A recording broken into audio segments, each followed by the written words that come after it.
Water is a scarce resource in Grenada, and climate change has already begun to aggravate the problem of drought with an increasing average temperature and more erratic rainfall. More frequent heavy rainfall events make water supply outages more common due to high turbidity in the raw water supply.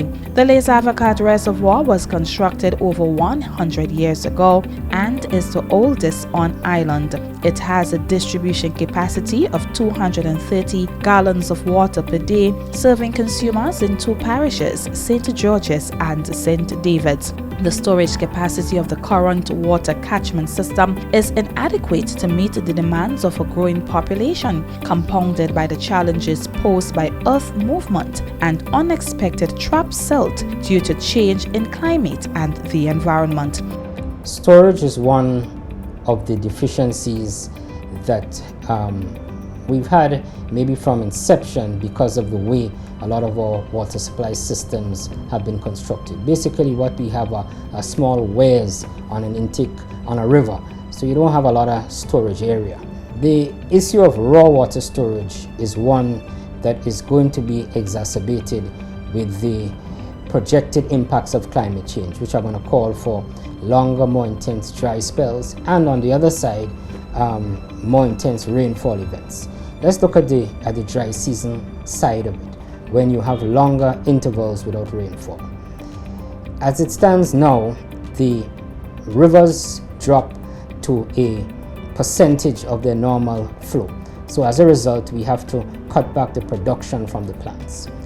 When this happens, of course, persons are out of water because we don't have enough water being produced on a daily basis to feed everyone. So we have to be regulating valves along the distribution network to give different sections of the network a supply at different times of the day. In addition to the inconvenience, this poses a host of quality control problems, and I'm sure that has been ventilated way more than we would like.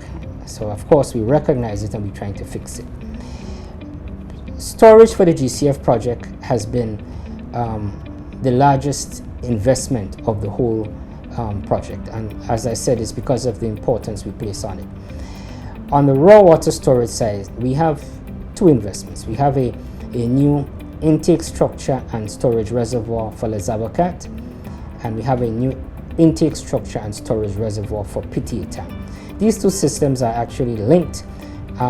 They are geographic neighbors, and they both experience severe dry season shortfalls. The new dam is going to, of course, provide us with significantly more stored raw water that we can draw from on a daily basis to augment the natural river flow in an attempt to keep the plant producing a normal, what we would call a normal wet season output. And that will allow us to be consistent with our supply and not have to be regulating the distribution network on a constant basis over a 24-hour period. Les Avocat will have a new and higher dam built to improve the water resources availability for drinking water supply. The new reservoir's volume will be 5 times that of the current system. The facility will be constructed on the same site as the current existing reservoir and will not disturb the environment.